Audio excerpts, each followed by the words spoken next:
නමස්කාර වේවා බුදුරුවනට සැමදා බුදු හිමි සරණ යමි. නමස්කාර වේවා දම්රුවනට සැමදා සදහම් සරණ යමි. නමස්කාර වේවා සංඝරුවනට සැමදා මහා සංඝ සරණ යමි. නමස්කාර වේවා තුනුරුවනට සැමදා තිසරණ සරණ යමි. සාදු සාදු සාදු. මාගේ ගුරු දේවෝත්තම පරම පූජනීය පින්වත් ලොකු ස්වාමීන් වහන්සේට ගෞරවාදර වන්දනාව වේවා. සාදු සාදු සාදු. සදහවත් වාසනාවන්ත පින්වතුනේ, අද දවසේ මේ ආරම්භ වෙන්නේ උතුම් ධර්ම දේශනා මාලාවක්.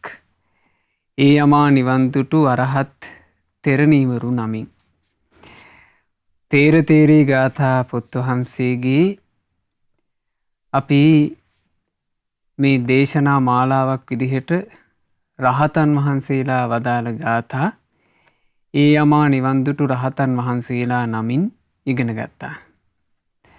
දැන් අද සිට ආරම්භ වෙන්නේ කුද්දක නිකායේ තේර තේරී ගාථා පොත් වහන්සේගේ තේරී ගාථා. අරහත් උත්තමාවියන් වදාළ ගාථා ඒ යමා නිවන් දුටු අරහත් තෙරණිවරු නමින්.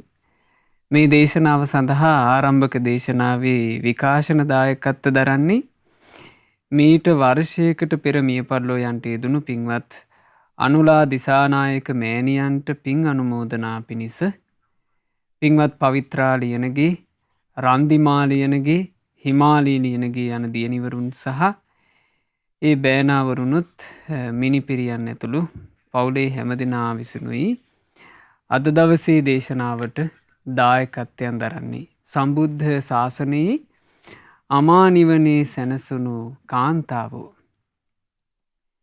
සම්බුද්ධ ශාසනය තුළ අමා නිවනේ සැනසීම පිණිස පින් තිබූ කාන්තාවෝ ගැන අපි ඉගෙන ගන්නේ. බුදුරජාණන් වහන්සේ ස්ත්‍රීන්ගේ ස්වභාවය, සාමාන්‍යයෙන් ස්ත්‍රීන්ගේ ස්වභාවය ගැන එක අවස්ථාවක දේශනා කළා. ස්ත්‍රිය කෙබඳු ස්වභාවයෙන් යුක්තද කියන කාරණේ එක බ්‍රාහ්මණයෙක් අහපු ප්‍රශ්නයකට උත්තර විදිහට බුදුරජාණන් වහන්සේ ඒ ගැන වදාලා. ඒ මෙහෙම, ඒ බමුණ භාග්‍යතුන් වහන්සේගෙන් ඇහුවා, ඉත්ති පන බොහෝ ගෝතම කිං අධිප්පායෝ. භවත් ගෞතමයන් වහන්සේ, ස්ත්‍රීන් කොයි වගේ අදහස් ඇති උදවියද? භාග්‍යතුන් වහන්සේ වදාලා, ඉත්තිකෝ බ්‍රාහ්මණ පුරිසාධිප්පායා. බ්‍රාහ්මණය ස්ත්‍රීන්ගේ අදහස පිහිටන්නේ පුරුෂයන් ලැබීම සම්බන්ධයෙන්. සාමාන්‍යයෙන් ස්ත්‍රීන්ගේ අදහස කුමක් උදෙසාද පිහිටන්නේ? පුරුෂයෝ ලැබීම සම්බන්ධයෙන්. එතකොට අහනවා, ඉත්ති පන බොහෝ ගෝතම කිං උපවිචාරා. භවත් ගෞතමයන් වහන්සේ, ස්ත්‍රීන් මොනවාද සාමාන්‍යයෙන් හොයන්නේ? ඉත්තිකෝ බ්‍රාහ්මණ අලංකාර උපවිචාරා. බ්‍රාහ්මණය ස්ත්‍රිය සාමාන්‍යයෙන් හොයන්නේ අලංකාරය, හැඩවීම. හැඩවෙන්න ස්ත්‍රීන් හරි කැමති. පුරුෂයන් ලැබීමේ අදහස ඇති ස්ත්‍රිය පුරුෂයන් ආකර්ෂණය කර ගැනීම පිණිස හැඩවෙන්ට ආසයි. කොහොමත් ස්ත්‍රිය කියලා කියන්නේ අලංකාරයට කැමති කෙනෙක්. පුරුෂයාට වඩා ස්ත්‍රී අලංකාරයට කැමති. ඒක බොහොම ප්‍රකට කාරණාවන්නේ. පුරුෂයෝ වගේ නෙමෙයි ස්ත්‍රීන් හැඩට ඉන්න, ලස්සනට ඉන්න, සැරසිලා ඉන්න ආසයි. ඉත්ති පන බෝ ගෝතම කිං අදිට්ඨානා. භවත් ගෞතමයන් වහන්සේ ස්ත්‍රියට මොන වගේ ප්‍රාර්ථනාද තියෙන්නේ? බුදුරජාණන් වහන්සේ වදාලා ඉත්තිකෝ බ්‍රාහ්මණ පුත්ත අධිෂ්ඨානා. බ්‍රාහ්මණය ස්ත්‍රිය පුත්‍රයෝ අධිෂ්ඨාන කරනවා, පුත්‍රයෝ ප්‍රාර්ථනා කරනවා. පුතුන් පතන එක තමයි ස්ත්‍රීගේ ප්‍රාර්ථනාව. දරුවෝ පැතීම. ඉත්තිපන බොහෝ ගෝතම කිං අභිනිවේසා. භවත් ගෞතමයන් වහන්සේ ස්ත්‍රිය ජීවිතේ කුමකට නැමිලාද ඉන්නේ? ඉත්තිකෝ බ්‍රාහ්මණ අසප්පත්ති අභිනිවේසා. බ්‍රාහ්මණය ස්ත්‍රිය ගෘහයෙහි දෙවැනි අධිපතිනියක් නැතිව තමා අධිපතිනියව සිටීමට නැමුණු සිත් ඇත්තීය. ස්ත්‍රියගේ හිත නැමිලා තියෙන්නේ යම් නිවසක තමන් අධිපතිනිය වෙලා ඉන්න දෙවැන්නියක් නැතුව. ඒක තමයි කියනවා ස්ත්‍රියගේ හිත නැමුණු තැන. ඉත්තිකෝ පන බොහෝ ගෝතම කිං පරියෝසානා. අනේ භවත් ගෞතමයන් වහන්ස ස්ත්‍රිය සාමාන්‍යයෙන් අවසාන ඉලක්කය කරගෙන ඉන්නේ මොකක්ද? ස්ත්‍රීගේ ජීවිතයේ අන්තිම ඉලක්කය. බුදුරජාණන් වහන්සේ වදාලා ඉත්තිකෝ බ්‍රාහ්මණ ඉස්සරිය පරියෝසානාති. බ්‍රාහ්මණය ස්ත්‍රිය ඉසුරු සම්පත් අවසාන ඉලක්කය කොට ඇත්තිය. ස්ත්‍රීන් ඉසුරු සම්පත්, ධනවත්වීම, පොහොසත්වීම, ඒක තමයි ස්ත්‍රීගේ අවසාන ඉලක්කය. එතකොට බලන්න සංසාර ගමනක යන මේ සත්වයා ස්ත්‍රී ජීවිතය ලබනකොට ඒ ස්ත්‍රී ජීවිතයේ සාමාන්‍ය ස්වභාවය සියල්ල දන්නා සියල්ල දක්නා භාග්‍යවත් බුදුරජාණන් වහන්සේ වදාලා ස්ත්‍රී ජීවිතයක සාමාන්‍ය ස්වභාවය සාමාන්‍යයෙන් ස්ත්‍රියෝ පුරුෂයෝ ලබන අදහසින් යුක්තයි. සාමාන්‍යයෙන් ස්ත්‍රියෝ අලංකාරය තමයි හොය හොය ඉන්නේ. සාමාන්‍යයෙන් ස්ත්‍රියෝ පැතුම කරගෙන ඉන්නේ පුත්තු ලැබීම. සාමාන්‍යයෙන් ස්ත්‍රීන් මේ ග්‍රහයේ දෙවැන්නියක් නැතුව තමන් තනියම අධිපති වීම ගැනයි නැමුණු හිත් ඇතු ඉන්නේ. ස්ත්‍රීගේ අවසාන ඉලක්කය සාමාන්‍යයෙන් ගත්තොත් ඇය ඔය ප්‍රාර්ථනා කරන්නේ ඉසුරු සම්පත්, ධනවත් වෙන එක, සැපවත් වෙන එක, සැපට ඉන්න එක. එතකොට සාමාන්‍යයෙන් පින්වතුනේ සංසාර ගමනක යනකොට ස්ත්‍රී ජීවිතේ ලබද්දි හැටි මේක. නමුත් ලෞතුරා භාග්‍යවත් බුදුරජාණන් වහන්සේ නමකගේ සරණ ලබනවා කියන එකේ ආශ්චර්යය.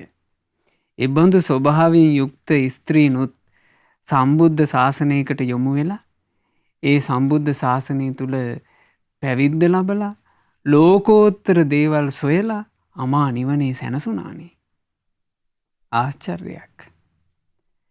ලාමක පැතුම් ඇති අයත් සම්මා සම්බුදුරජාණන් වහන්සේ කියන මහා සත්පුරුෂ රත්නය ළඟ උත්කෘෂ්ඨ ප්‍රාර්ථනා ඇති කරගෙන නිවනේ සැනසුණා. ඒක හරි ලස්සනට ප්‍රකට වෙනවා මේ ස්ත්‍රීන්ගේ පැවිද්ද ගැන අපි කතා කරනකොට. මේ කත්තිය කියන සූත්‍ර දේශනාවේදී ඒ බ්‍රාහ්මණතුමා භාග්‍යතුන් වහන්සේගේ මේ විස්තරය ඇහුවේ. ඒ බ්‍රාහ්මණතුමා ඇසූ නිසා තමයි සාමාන්‍ය ස්ත්‍රී ස්වභාවයේ තියෙන ගතිය අපිට දැනගන්න ලැබුණේ සියල්ල දන්නා සියල්ල දක්නා ලෝකයේ අතැඹුලක්සේ අවබෝධ කොට වදාළ බුදුරජාණන් වහන්සේගෙන්. කරුණු යෙදුණු කල්හි ශාස්ත්‍රුන් වහන්සේ ඒ කාරණේ වදාලා. ඉතින් එබඳු ස්වභාවයෙන් යුක්ත ස්ත්‍රීන් නිවනක් පසක් කර ගන්නට යොමු වෙච්ච හැටි අද මේ ආරම්භක දේශනාවේ අපි ඉගෙන ගන්නවා. ඒක සිද්ධ වුණේ මෙහෙම. ශ්‍රී සම්බුද්ධත්වයේ සාක්ෂාත් කරලා හරියටම අවුරුද්දක් ගත වෙනකොට අපගේ මහා කාරුණික බුදුරජාණන් වහන්සේ ශාක්‍යයන්ට සෙත් සැලසීම පිණිස කපිලවස්තුවට වැඩම කළා 20000ක් මහා සංඝරත්නය පිරිවරාගෙන. එහිදී භාග්‍යතුන් වහන්සේ ශාක්‍යයන්ව ආශ්චර්යමත් පෙළහර සහිතව දමනය කළා. බුදුවරුන්ට විතරක් විශේෂ වූ යමක මහා ප්‍රාතිහාර්ය පවා එදා අපගේ ශාස්ත්‍රුන් වහන්සේ එහිදී සිදු කළා. එදා යමා මහා පෙළහර ප්‍රාතිහාරයෙන් දමනය කළ ශාක්‍යයන්ට භාග්‍යතුන් වහන්සේ දහම් දෙසුවා. ඒ ධර්ම දේශනාව අවසන් වෙනකොට සුද්ධෝදන කියන පිය රජ්ජුරුවෝ අනාගාමී ඵලය සාක්ෂාත් කළා. අනාගාමී ශ්‍රාවකෙක් බවට පත් වුණා.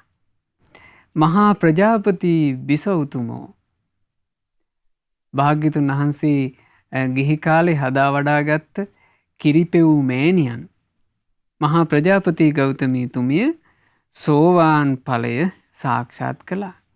පින්වතුනි මේක ආශ්චර්යයක්. ඒ කියන්නේ රජවරු ගත්තොත් එහෙම රජවරුන්ට තියෙන්නේ හැමතිස්සෙම මේ තමන්ගේ බල පරාක්‍රමයේ වැඩි කරගන්න සිතුම් පැතුම්. රාජමාන්නේ, රාජ උඩඟුකම, තව රජෙකුට දෙවෙනි වෙන්නේ නැතුව ඉන්න එක, අන් අයව පාලනය කරන එක. මේවා තමයි රජෙකුගේ හිතුවිලි. ගොඩාක් ධනවත් වෙන එක. එහෙව් රජවරු අනාගාමී වුණා බුදුරජාණන් වහන්සේ බණ කියද්දී. ස්ත්‍රියගේ සාමාන්‍යයෙන් තියෙන කල්පනා රටාව වෙනම එකක්. ඒ බඳු ස්ත්‍රීන් ධර්මය අවබෝධ කළා. භාග්‍යතුන් වහන්සේ දහම් දෙසද්දී මෙය බුදුරජුන්ගේ ආශ්චර්යයකි. ඒක ආශ්චර්යයක් බව භාග්‍යතුන් වහන්සේම දේශනා කළා ද්විතීය තථාගත අච්චරිය සූත්‍රයේදී. ඒකේ වදාළේ මෙහෙම. මහණෙනි, සාමාන්‍යයෙන් ලෝක ප්‍රජාව තෘෂ්ණාව තුල වාසය කරන තෘෂ්ණාවේ ඇලුණු තෘෂ්ණාවෙන් සතුටු වෙමින් ඉන්න පිරිසක්. මේ සත්‍යෝ තෘෂ්ණාවට ආසයි. තෘෂ්ණාවෙන් සතුටු වෙනවා. තෘෂ්ණාවෙම ඇලී ඉන්නවා. තෘෂ්ණාවේ ඇලී ඉන්න සත්‍යයට තථාගත බුදුරජාණන් වහන්සේ දහම් දෙසන්ට ආරම්භ කරනකොට ඒ සත්‍යෝ තෘෂ්ණාව අතහරිනවා. බුදුරජාණන් වහන්සේගේ බණපද අහන්න ඕන කියලා කැමති වෙනවා. සවන් යම අහනවා. ඔවුන් ධර්මය අවබෝධ කරනවා. මෙය තථාගත ආශ්චර්යයකි. දෙවැනි ආශ්චර්යය නම් මහණෙනි, සාමාන්‍ය ලෝක ප්‍රජාව මාන්නය ඇසුරු කොට සිටි. ඒ මාන්නය ඇසුරු කර සිටින සත්වයෝ බුදු බණ පද ඇහෙනකොට මාන්නය අත්හැර ධර්මය අසයි. එය තථාගත ආශ්චර්යයකි. මහණෙනි, මේ සත්වයෝ නොසංසිඳීම ඇසුරු කොට වාසය කරයි. රාග, ද්වේෂ, මෝහ ආදී කෙලෙස් වලින් නොසංසිඳිලා පිස්සුවෙන් ඉන්න මේ ලෝක සත්වයා කැමති. එහෙව් ලෝක සත්වයාට සම්බුදුරජාණන් වහන්සේ බණ කියනවා ඇහෙද්දී තථාගත ආශ්චර්යය ඒ බණ අහන්න ඕන කියලා යොමු වෙනවා. ධර්මය අවබෝධ කරනවා. ඒ තුන්වෙනි ආශ්චර්යය. මහණෙනි, මේ සත්වයා අවිද්‍යාව ඇසුරු කොට වසන්නේය. අවිද්‍යාවේ ඇලී වසන්නේය. අවිද්‍යාවෙන්ම සතුටු වන්නේය. එබඳු සත්වයාට බුදුරජුන් බණ කියන කල්හි තථාගත ආශ්චර්යයක් ලෙස ඒ සත්වයෝ දහම් අසන්ට යොමු වෙයි. ඒ ධර්මය අවබෝධ කරයි. මේ තමයි තථාගත ආශ්චර්ය 4. ඒ තථාගත ආශ්චර්ය 4 නිසා තමයි පින්වතුනේ බුදුරජාණන් වහන්සේ දහම් දේශනකොට පින් තිබ්බය. හැබැයි ඉතින් මේකට යොමු වුණේ පින තිබ්බය. පින තිබ්බය තෘෂ්ණාව අතහැරියා, මාන්නක්කාරකම අතහැරියා, නොසංසිඳීම අතහැරියා, අවිද්‍යාව අතහැරියා, ධර්මය අවබෝධ කළා. ඉතින් ඒ විදිහට තමයි සුද්ධෝදන රජුරු අනාගාමී වුණා. මහා ප්‍රජාපති ගෞතමීතුමිය සෝතාපන්න වුණා. තව බොහෝ දිනෙක ධර්මය අවබෝධ කළා. ඊට පස්සේ කාලයකට පස්සේ අපේ සුද්ධෝදන මහ රජුරු ගිහි වස්ත්‍ර ඇතිවම අරහත්ත්වයට පත් වෙලා සුදු සේසතයටදී පිරිනොම් පෑවා. සුද්ධෝදන මහරහතන් වහන්සේ. ඒ මහරහතන් වහන්සේ පින්වතුනේ අරහත්ත්වේ පසක් කළේ ගිහි වස්ත්‍ර පිටින්ම. සිවුරක් දැරුවේ නෑ. ගිහි වස්ත්‍ර පිටින්ම අරහත්ත්වේ පසක් කරලා එහෙම පිරිනොම් පෑවා. ඉතින් මේ පිරිනොම් පෑම සිද්ධ වුණාට පස්සේ මහා ප්‍රජාපති ගෞතමී තුමියට ගිහි වාසය එපා වුණා. ඇයටත් ආසාවක් ඇති වුණා. අනේ මටත් සම්බුද්ධ ශාසනයේ කසාවත දරා ගන්න ඇතනම් කෙස් කලඹ ඉවත් කරලා ආභරණ ඉවත් කරලා කසාවතක් දරා ගන්න ඇතනම් කියලා ස්ත්‍රියකට හිතුණානේ. අලංකාරය සොයන ස්ත්‍රිය අලංකාරය අත්හරින්න හිතුවා. කෙස් සරස සරසා සතුටු වෙන ස්ත්‍රිය කෙස් ටික ඉවත් කරන්න හිතුවා. නොයෙක් ඇඳුම් ආයිත්තන් වලින් නොයෙක් මෝස්තර වලින් ගත සරසන ස්ත්‍රිය කසාවතින් ගත සරසා ගන්නට හිතුවා. ආභරණ පළඳා කණ්ණාඩියේ ඉස්සරහා සතුටු වෙන ස්ත්‍රිය ආභරණ ඉවත් කරගන්න ඕන කියලා හිතුවා. සුවඳ විලේපන වලින් ගත සුවඳවත් කරගන්න ස්ත්‍රිය ඒ සියල්ල බැහැර කරගන්න ඕන කියලා හිතුවා. මහා ප්‍රජාපති ගෞතමී තුමිය භාග්‍යතුන් වහන්සේ කපිලවස්තුවේ නිග්‍රෝධාරාමේ වැඩ ඉන්නකොට බුදුරජාණන් වහන්සේ ළඟට ගිහින් කියනවා ස්වාමීනි මේ බුද්ධ ශාසනයේ ස්ත්‍රියත් පැවිද්ද ලබනවා නම් කොච්චර හොඳද? භාග්‍යතුන් වහන්සේ වදාලා ගෞතමිය ඔය ඇති. ඔය හොඳටම ඇති.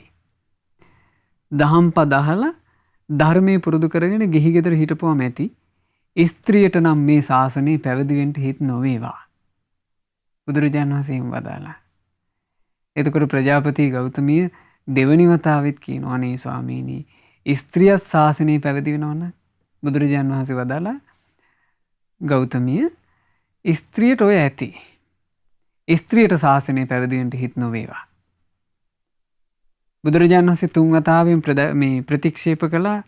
ඉතින් මහා ප්‍රජාපති ගෞතමී බිසව අඬ කඳුළු පිරුණු මුහුණින් භාග්‍යතුන් වහන්සේට වන්දනා කරලා නික්මුණා. ඔය සිද්ධිය සිද්ධ වෙලා කාලයකට පස්සේ හටගත්තා චාක්‍ය කෝලීය පිරිස අතරේ මහා ඥාති කෝලාහලේ. ඒක ප්‍රසිද්ධ පිංගුතුනේ ඥාති කෝලාහලේ කියලානේ. ඒ ඥාති කෝලාහලේ හටගත්තේ රෝහිණී කියන නදියේ වතුර ටික බෙදා ගන්නට.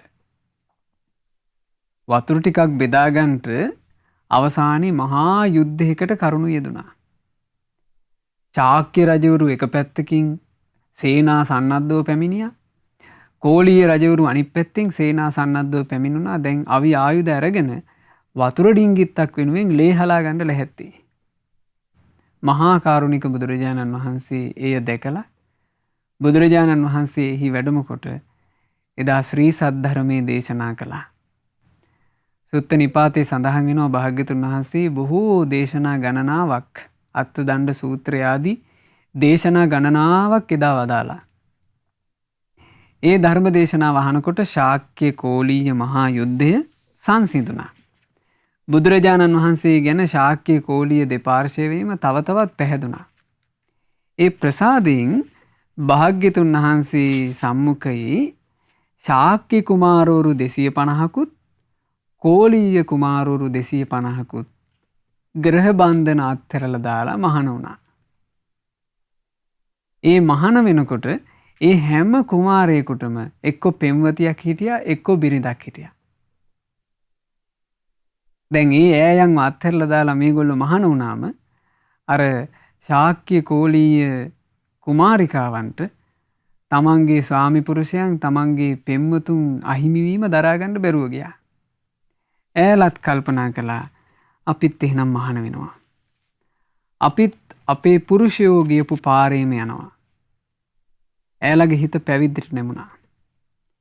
එතකොට මහා ප්‍රජාපති ගෞතමී තුමිය කල්පනා කළා දැන් යලිත් තථාගතයන් වහන්සේගෙන් බුද්ධ ශාසනයේ පැවිද්ද ඉල්ලන්න සුදුසු කාලේ පැමිණිලා.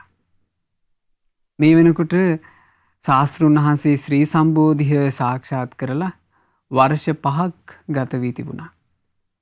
මහා ප්‍රජාපති ගෞතමියත් අර 500ක් කුලකන්තාවොත් ලස්සන වස්ත්‍ර අත්හැරියා. කසාවත් පොරවා ගත්තා. දිග කේස කලාප කපල දැම්මා.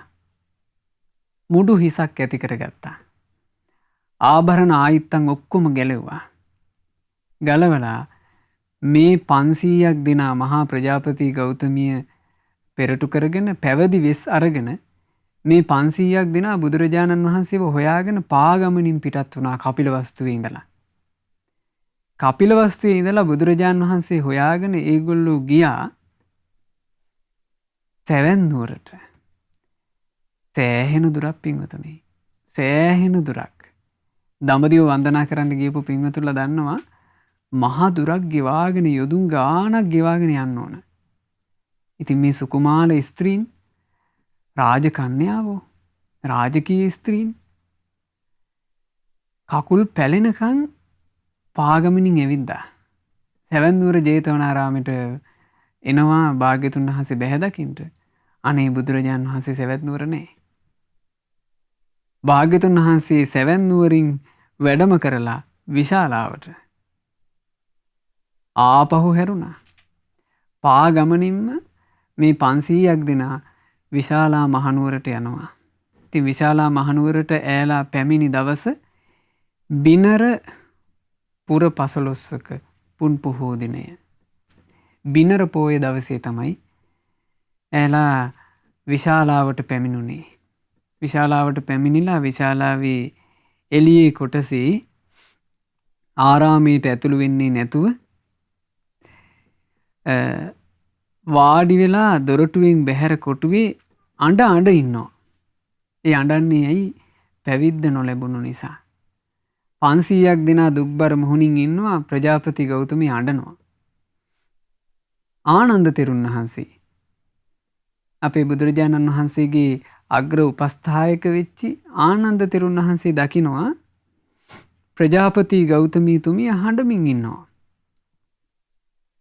ආනන්ද තෙරුන් වහන්සේ කියන්නේ ඥාතිනේ. ආනන්ද තෙරුන් වහන්සේ මේ ප්‍රජාපති ගෞතමීගෙන් අහනවා කිම ගෞතමියනි ඔබ මොකක් නිසාද මේ දුකටපත් වෙලා දුම්නස්ව අඬමින් ඉන්නේ?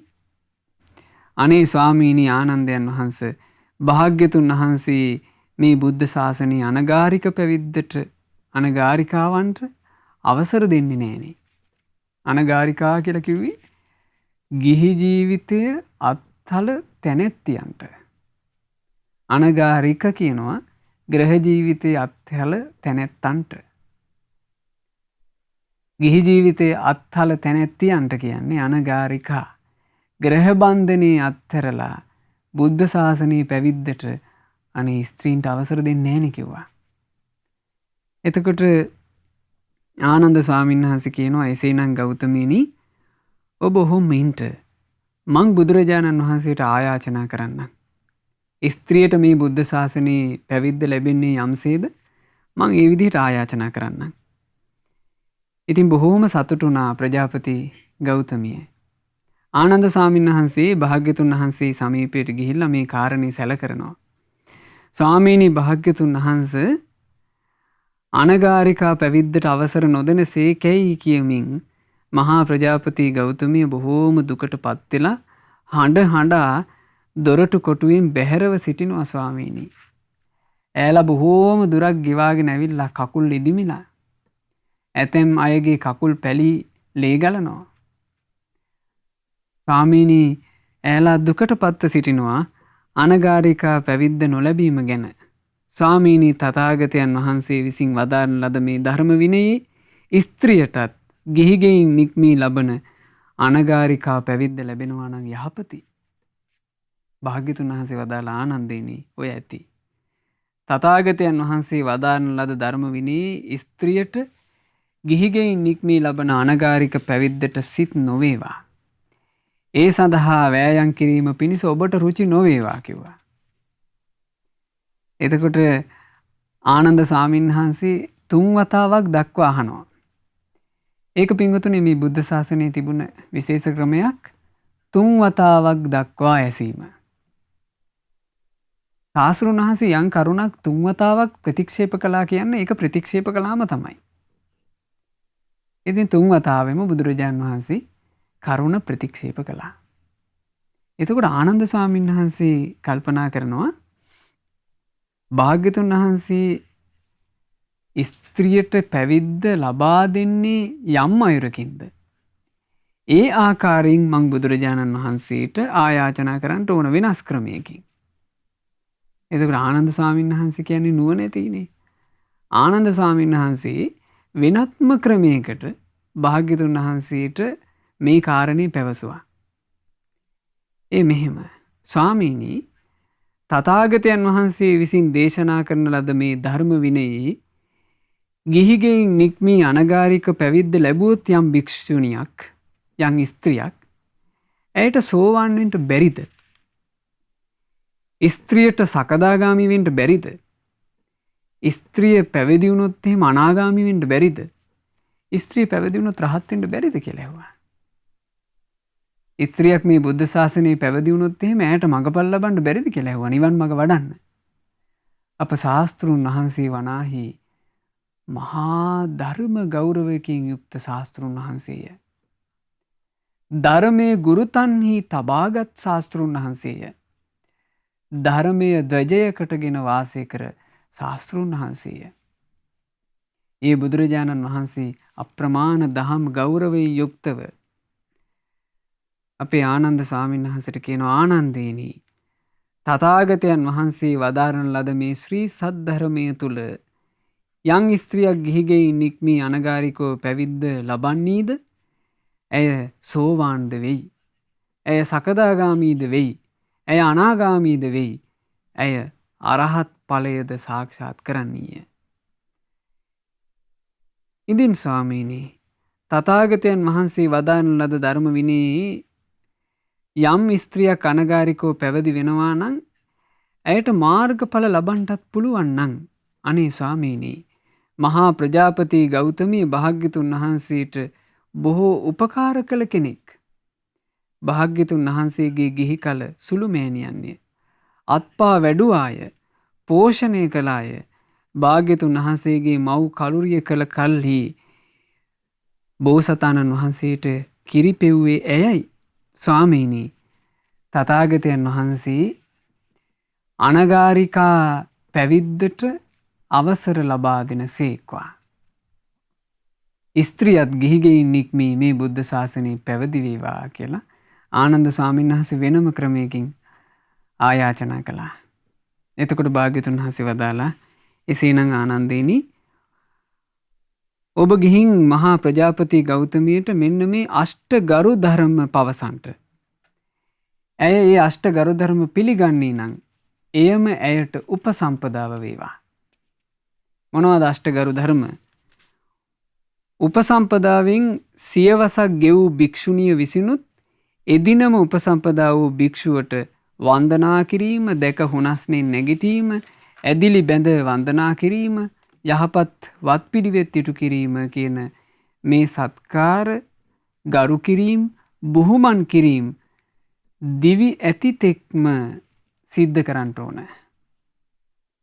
ඒ කියන්නේ භික්ෂුණියක් උපසම්පදා වෙලා ගොඩාක් කල් ගත වෙන්න පුළුවන්. ඇය 60 වස් අපිරෙන්න පුළුවන්.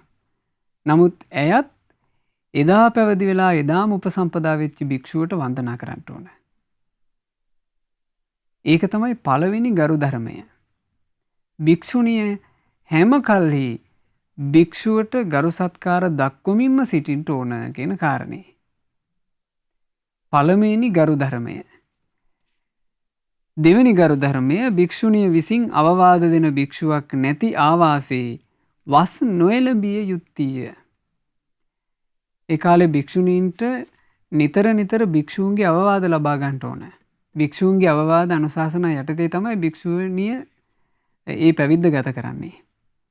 එතකොට වස් එළඹෙද්දී භික්ෂුණීන් භික්ෂුවක් නැති ආවාසයේ වස් එළඹෙන්න බෑ. ඒක තමයි දෙවනි ගරු ධර්මය. භික්ෂුණී අඩමසක් පාසා භික්ෂු සංඝයා විසින් ධර්මයන් දෙකක් ලැබිය යුත්තේ. එනම් පොහොය කිරීම ගැන ඇසීමත් අවවාද ලැබීමට එළඹීමත්ය. මෙය භික්ෂුණියගේ තුන්වෙනි ගරු ධර්මයයි. වස්වැසූ භික්ෂුණිය විසින් භික්ෂු භික්ෂුණී උභය සංඝයා කෙරෙහි තම පිරිසිදු බව ගැන තුන් තැනකින් පැවරිය යුත්තේය. දැකීමෙන්, ඇසීමෙන්, සැක කිරීමෙන්. භික්ෂුණිය පවාරණය කළ යුත්තේ උභය සංඝයා ඉදිරියේ. උභය සංඝයා මේ කාරණේ පැහැදිලි කරගත යුතු එකක්. ඇතැම් වූ කියනවානේ භික්ෂු ශාසනය, භික්ෂුණී ශාසනය කියලා. එහෙම කතාවක් නැහැ පින්වතුනි. ඒක සම්පූර්ණ වැරදි එකක්. තියෙන්නේ බුද්ධ ශාසනය. තථාගත අරහත් ගෞතම සම්මා සම්බුදු රජාණන් වහන්සේගේ බුදු සසුන. ඒ බුද්ධ ශාසනයේ භික්ෂු සංඝයා ඉන්නවා, භික්ෂුණී සංඝයා ඉන්නවා. මේ භික්ෂු භික්ෂුණී සංඝයා දෙපාර්ශ්වයටම කියනවා උබතෝ සංඝයා. ඒ උබතෝ සංඝයා ඉදිරියේ තමයි භික්ෂුණිය පවාරණය කළ යුත්තේ. බරපතල ඇවතකටපත් භික්ෂුණිය විසින් භික්ෂු භික්ෂුණී උභය සංඝයා කෙරෙහි පක්ෂව මානත් පිරිය යුත්තේය. මේක උපසම්පදාවට අදාළ එකක්. භික්ෂුණිය මානත් පුරන්නත් ඕනේ ඔබතෝ සංඝයා ඉස්සරහා. දෙවසරක් සය ධර්මයක හික්මුණු ශික්ෂා ඇති සික්ඛමානාව විසින් භික්ෂූ භික්ෂුණී උභය සංඝයා කෙරෙහි උපසම්පදාව සෙවිය යුතුය. එතකොට මේ භික්ෂුණියක් පැවිද්දට පත් වුණාට පස්සේ එහෙම නැත්නම් ස්ත්‍රිය පැවිද්දට පත් වුණාට පස්සේ අනිවාර්යෙන් වර්ෂ 2ක් ඉන්න ඕන උපසම්පදාව ලැබීම පිණිස සික්ඛමානාවක් විදිහට උපසම්පදාවේ හික්මෙමින් උපසම්පදා සීලය පුරුදු වෙන කෙනෙක් විදිහට අවුරුදු 2ක් ඉන්න ඕන උපසම්පදාව ලබන්න කලින්. ඒකත් ගරු ධර්මයක්. ආනන්දේනි අද සිට භික්ෂුණීන් හට භික්ෂූන් කෙරෙහි අවවාද අනුශාසනා දීම ආදිය වැසුනේය. භික්ෂුණීන් හට භික්ෂුණීන් කෙරෙහි අවවාද අනුශාසනා දීම ආදිය නොවැසුනේය. ඒ කියන්නේ භික්ෂුණීන්ට බෑ භික්ෂූන්ට අවවාද කරන්න. හැබැයි භික්ෂූන්ට පුළුවන් භික්ෂුණීන්ට අවවාද කරන්න. මේ තමයි අෂ්ට ගරු ධර්ම. මේ අෂ්ට ගරු ධර්ම ප්‍රජාපති ගෞතමිය විසින් පිළිගන්නවා නම් එයම ඇයට උපසම්පදාව වේවා කිව්වා. එතකොට අපේ ආනන්ද ස්වාමීන් වහන්සේ අෂ්ට ගරු ධර්ම ප්‍රජාපති ගෞතමියට කියනවා. කිව්වහම ප්‍රජාපති ගෞතමිය බලන්න බාරගත්ත විදිය.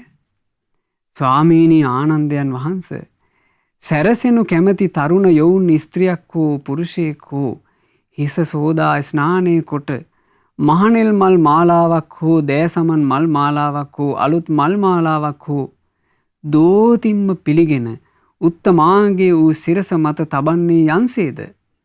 එසේයින්ම ස්වාමීනි දිවි හිමියෙන් නොයික්ම විය යුතු මේ අෂ්ට ගරු ධර්මයන් මම පිළිගන්නෙමි. මේ අෂ්ට ගරු ධර්ම පිළිගත්තා. දැන් මේ මාන්නේ නැති බුද්ධ ශාසනයක් ඇතුලේ දහම් අවවාදයක් ධර්ම අවබෝධයක් පතන කාන්තාවනේ. මාන්නක්කාරයේ උඩුකම අපි ස්ත්‍රීන්ය කියලා මවාගත්ත මහා මාන්නක්කාරකම කෑලාට තිබුණේ.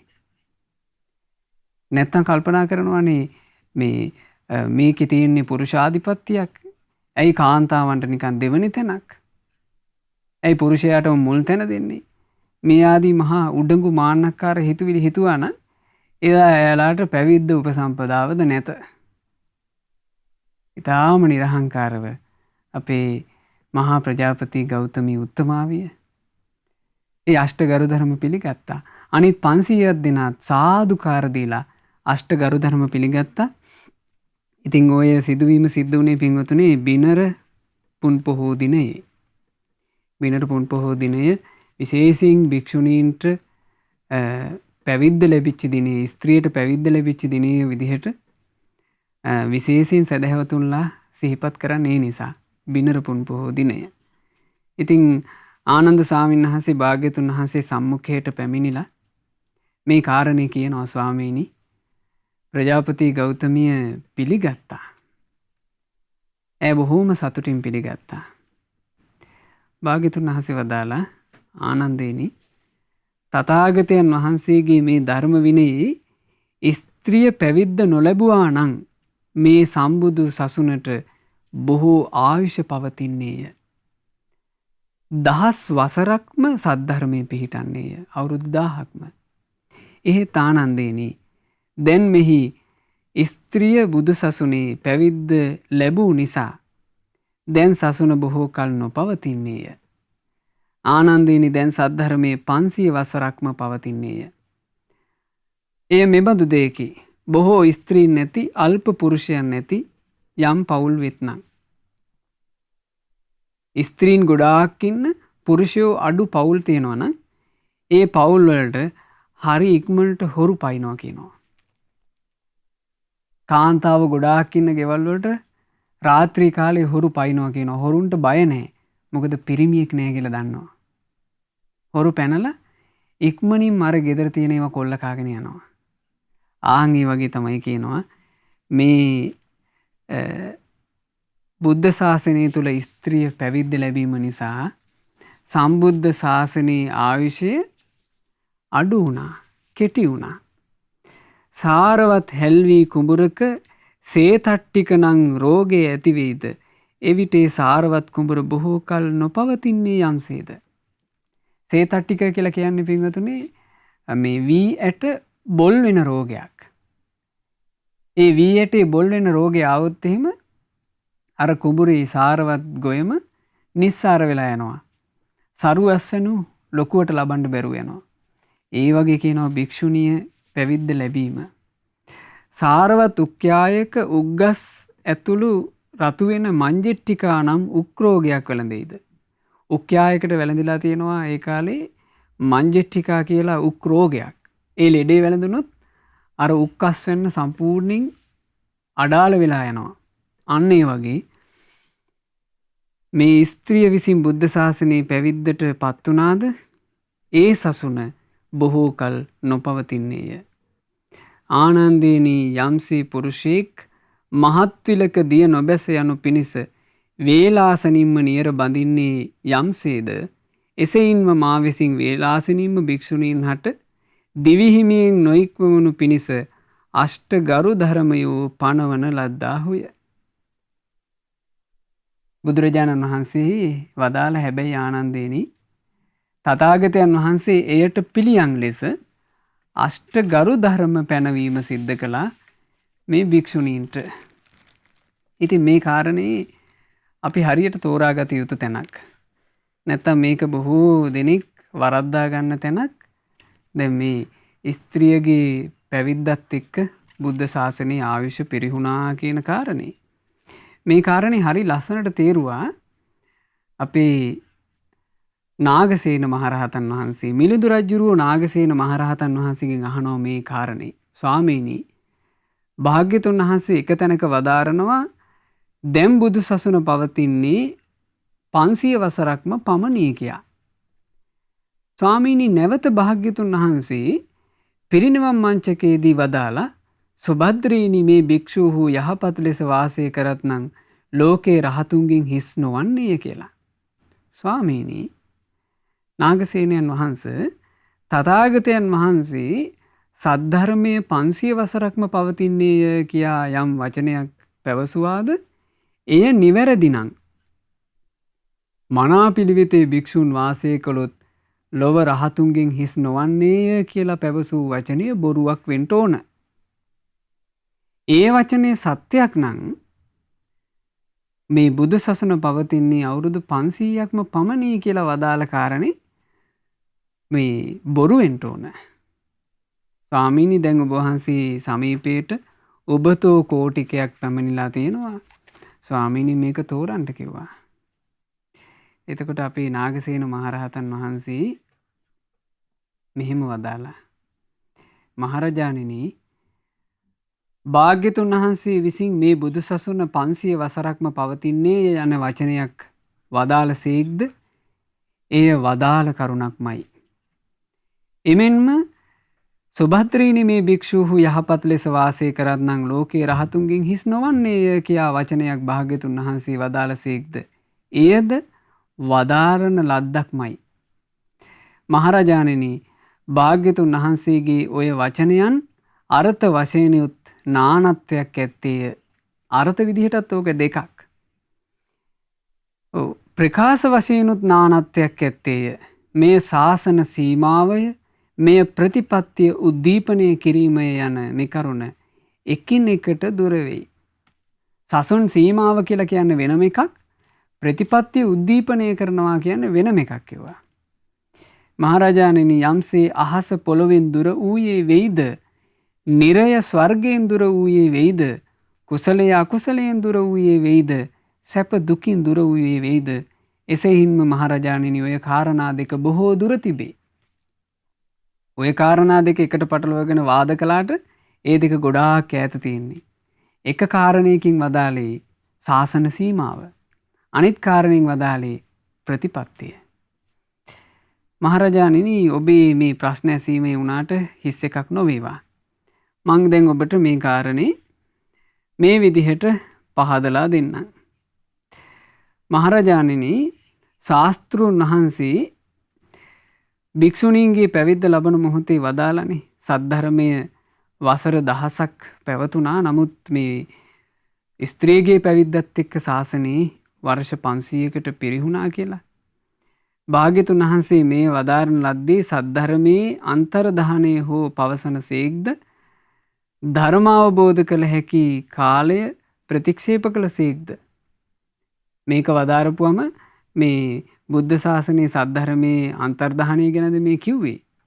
එහෙම නැත්නම් කාලය මේ ධර්ම අවබෝධ කරන්න පුළුවන් කාලේ ප්‍රතික්ෂේප කළාද කියලා ඇහුවා. එහෙම වචනයක් කිව්වද කියලා ඇහුවා.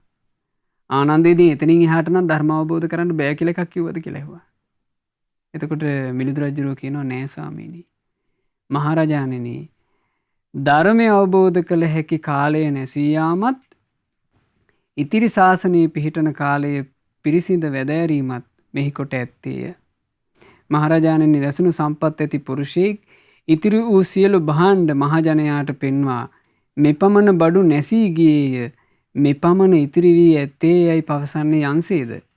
එසේයින්ම ශාස්තෘන් වහන්සේ ධර්මය අවබෝධ කළ හැකි කාලයේ නැසී යාමක් ඉතිරි වී ඇති කාලයත් මේ කාරණයෙන් වදාරන ලද්දේය. මහරජාණෙනි භාග්‍යතුන් වහන්සේ මේ ශාසනයේ 500 වසරක්ම පවතිනවා කියලා මේ වදාලේ ධර්මාවබෝධ කළ හැකි කාල පරාසය පෙන්නලා දෙන්න. ඒකෙ පිංගුතුනේ සම්බුද්ධ ශාසනයේ උනත් අනිත්‍ය ධර්මයට යටත් වෙනවනේ. කාලානුරූපව පරිහානිකර කාරණා ඉස්මතු වෙනවා.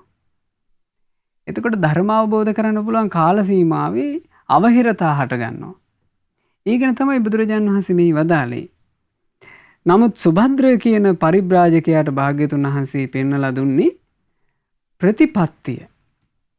යම් කලෙක භික්ෂුවක් සීල සමාධි ප්‍රඥා සංඛ්‍යාත නිවන් මඟ තුල ඉන්නවනම් ඒ ඉන්න කෙනාට ධර්මය අවබෝධ කරන්න පුළුවන්මයි. ඒකට හේතුව පාර හරි. හරි පාරේ හරියට යනවනම් යන්න පුළුවන්මයි. සීලය හිස් නැත, සමාධිය හිස් නැත, ප්‍රඥාව හිස් නැත, ප්‍රතිපත්තිය හිස් නැත. ඒ ප්‍රතිපත්ති උද්දීපනය කරන්නයි බුදුරජාණන් වහන්සේ මේ කාරණේ වදාළේ. ඒ නිසා මේ නාගසේන මහරහතන් වහන්සේ මෙහි තෝරනවා මේ මහරජාණෙනි බුද්ධ ශාසනය තුල යම් කිසි කෙනෙක් මනාකොට සීල සමාධි ප්‍රඥාවේ හික්මෙනවා නම් ඒ හික්මන කෙනාව නිවන කරා අරගෙන යන්ට මේ ධර්මය සාරවත්. ඒ ධර්මයේ ඵල සහිතයි. ධර්මය අවබෝධ කරන්න පුළුවන් හරියට සීල සමාධි ප්‍රඥා වඩනවා නම්. නමුත් සාමාන්‍යයෙන් ශාසනයේ පැවැත්ම බලපුවම ඒ සසුන් පැවැත්ම තුල පෙනෙන්න තියෙන කාරණේ තමයි ඊතා කෙටි කලකින් සසුනේ ධර්ම අවබෝධ කරන්න තියෙන පසුබිම වෙනස් වී යාම. හරියට පොකුණකට වතුර එන උල්පත් තියෙනවා. ඊළඟට පොකුණෙන් වතුර ඉවතට යන එළ මාර්ග තියෙනවා.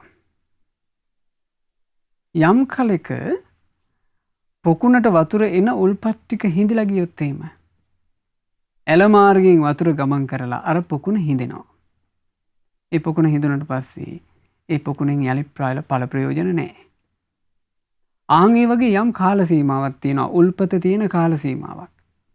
ඒ කාල සීමාව පෙන්වා දීමක් වගේ තමයි බුදුරජාණන් වහන්සේ වදාළේ. එනමුදු මෙහෙම කාරණේකුත් තියෙනවානේ. අහසින් වර්ෂාව ඇදහැළුනොත් අහස් ගැබෙන් ඇදහැලෙන වර්ෂාදියෙන් අර පොකුණ පිරෙන්නේ නැද්ද? පිරෙනවා. අන්න ඒ වගේ යම් කලක භික්ෂුණීන් සීල සමාධි ප්‍රඥා මනාකොට වඩනවා නම් හරියට වර්ෂාව ඇදහැලෙනවා වගේ ඒ අයටත් මේ සම්බුද්ධ ශාසනේ ධර්ම අවබෝධ කරගන්න අවකාශ තියෙනවා. ඉතින් මෙහෙම මේ කාරණේ තේරුවා. මේ කාරණේ තවත් විස්තර වශයෙන් තෝරන්න අපිට කාල වේලා නැහැ. ඉතින් මිලිඳු රාජ ප්‍රශ්නය 2 පොතේ මේ සටහන තියෙනවා. මේ විස්තරය පින්වතුන්ලාට එය කියවා ගන්න පුළුවන්. ඉතින් ওই විදිහට මහා ප්‍රජාපති ගෞතමීතුමය මේ බුද්ධ ශාසනයේ පළමුවෙනි උපසම්පදාලාභී භික්ෂුණිය බවට පත් වුණා. ඇගේ උපසම්පදාව ගරු ධර්ම පිළිගැනීමෙන් ලැබුණේ. ඇය එසේ උපසම්පදා වුණා. පස්සේ කාලයක භාග්‍යතුන් වහන්සේ ඇයට ධර්මයේ දේශනා කරනකොට බුදුරජාණන් වහන්සේගේ දහම් පද අහලා ඇය අරහත්වයට පත් වුණා. ඒත් සමගම පැවිදිච්ච අනික් 500ක් භික්ෂුණීන් වහන්සේලා නන්ද කෝවාද දෙසුම අහලා අරහත්වයට පත් වුණා. ඒ අරහත්ත්වේ පසක් කරගත්ත උත්තමාවියන් 500 දෙනාත් එක්ක තමයි භික්ෂුණී සංඝයා ආරම්භ වුණේ. මේ ගෞතම සාසනේ භික්ෂුණී සංඝයා ඕන ඔය විදිහට ආරම්භ වුණා. ඒ භික්ෂුණී සංඝයා ආරම්භයත් එක්ක ගොඩාක් කාන්තාවෝ ගොඩාක් පින් තියෙන ස්ත්‍රීන් නිකලෙස් උත්තමාවියෝ බවට පත් වුණා. මේ නිකලෙස් උත්තමාවියන් අරහත්ත්වේ පසක් කරගෙන ගාථා වදාලා. ඒ ගාථා තමයි තේරී ගාථා තුල අන්තර්ගත වෙන්නේ. ඒ අරහත් උත්තමාවියන් සිත දියුණු කරගත්තේ මේ ධර්මයෙන්මයි. ඒ උත්තමාවියන් තම තමන් ගැන කියන මේ ගාථාවන් හොඳින් අහගෙන ඉන්න. ඇත්තෙන්ම මේ ගාථාවන් ශක්තිමත් දත් තියෙන සිංහ රාජිනියන් කඳු අතර ගල්ලෙන් වල ඉඳගෙන සිංහනාද කරනවා වගේ. ඒ අරහත් උත්තමාවියන්ගේ පරම පිවිතුරු අදහසුත් සිංහ රාජිනියන්ගේ සිංහනාද වගේ. ඇයි සිංහ රාජිනියෝ කියලා කිව්වේ පින්වතුනි? තථාගත අරහත් සම්මා සම්බුද්ධ නම් වූ සිහරජාණන් වහන්සේගේ ශ්‍රාවක දියණියෝ. කිම ඈලා සිංහ රාජිනියෝ නොවේද? ඈලා සිංහ රාජිනියෝය. සත්‍යයේ ගර්ජනාව ඈලාට තිබේ. ඒ අරහත් උත්තමාවියෝ නදන්තීතේ සීහනාදං බුද්ධා ලෝකේ අනුත්තරාති. බුදුරජාණන් වහන්සේම ලොව අනුත්තර වන සේක කියා ඒ අරහත් උත්තමාවියන්ද සිංහනාද කළ සේක්මය. නොයෙක් නම් වලින් නොයෙක් ගෝත්‍ර වලින් ඒ උත්තමාවියන් හඳුන්වනවා. නොයෙක් සමාපatti වලිනුත් යුක්තයි. හැම දුකින්ම නිදහස් වුණ ඒ අරහත් උත්තමාවියන් සැබෑවටම ප්‍රඥාවන්තයි, කම්මැලිකමින් තොරයි. ඒ උත්තමාවියන් නමා නිවනට පත් වුණේ තමන් තමන් තුළම විදර්ශනා වඩලයි. ඒ අරහත් තෙරණිවරු තමන් අවබෝධ කළ උතුම් ධර්මය ගැන නුවණින් සලකාගෙනමයි මේ උතුම් ගාථාවන් වදාළේ. මේ තමයි පින්වතුනි තෙරණී ගාථා. එහෙම නැත්නම් තේරී ගාථාවල නිධානය. ඔය විදිහට තමයි මේ ගෞතම සාසනයේ භික්ෂුණී සංඝයා ආරම්භ වුණේ. ඒ භික්ෂුණීන් වහන්සේලා අතරේ තමයි අරහත් උත්තමාවියෝ බිහි වුණේ. ඒ අරහත් උත්තමාවියෝ තමයි තමන් නිවී සැනසුන නිවනේ වැඩ හිඳිමින් මේ සුන්දර ගාථාවන් වදාළේ. ඉතින් ඒ අරහත් උත්තමාවියන්ට නමස්කාර කරමින් අපි ඉදිරි දිනවලදී මේ තේරී ගාථා පැහැදිලි කරගනිමු එකින් එක. ඒ අරහත් උත්තමාවියන් නිවී සැනසුන අමෘත නිවනේ අපටත් සැනසෙන්න ලැබේවා. සාදු සාදු සාදු. අද දවසේ මේ උතුම් ධර්ම දේශනාව තුළින් රැස් වූ සියලු පින් සියලු දෙවියෝ අනුමෝදන් වෙත්වා. පින් අනුමෝදන් වෙන දෙවියෝ දිව්‍ය සැපයෙන් වැඩේවා. ඒ දෙවියෝ අපව ආරක්ෂා කරත්වා. සාදු සාදු සාදු. ගුරු දේවෝත්තම පරම පූජනීය පින්වත් ලොකු ස්වාමින් වහන්සේට පින් අනුමෝදන්ව නිදුක් නිරෝග සුව සැලසේවා, දීර්ඝායුෂ සැලසේවා. මේ ගෞතම සාසනය තුලම උතුම් චතුරාර්ය සත්‍ය ධර්මය පරිපූර්ණ වශයෙන්ම අවබෝධ කරන්ට ලැබේවා. සාදු සාදු සාදු. රැස් කළා වූ සියලුම පුණ්‍ය ධර්මයන් අද දවසේ ධර්ම දානමය පින්කම සිද්ධ කරන්නේ මීට වර්ෂයකට පෙර මිය පරලෝ යන්ට යෙදුණු පින්වත් අනුලා දිසානායක මෑණියන්ට පින් අනුමෝදනා පිණිස ඒ මෑණියන්ට මේ සියලු පින් අනුමෝදන් වෙත්වා අනුමෝදන් වෙත්වා අනුමෝදන් වෙත්වා. ඒ වගේම මීට වසර 26කට පෙර මිය පරලෝ ගිය පින්වත් ලියනගේ කමලරත්න පියාණන්ට මේ පින් අනුමෝදන් වෙත්වා. අද දායකත්වයේ දරන සුපින්වත් හැම දෙනාගේ නමින් මියගිය සියලු ඥාතීන් පින් අනුමෝදන්ව ඥාතින්ගේ පරලෝ ජීවිතයේ සැපයටම පත්වෙත්වා. මේ දුක්ඛිත සංසාර ගමනින් ඊතා ඉක්මනින්ම නිදහස් වෙත්වා කියන ප්‍රාර්ථනාවෙන් පින් අනුමෝදනා සිදු කරන්න.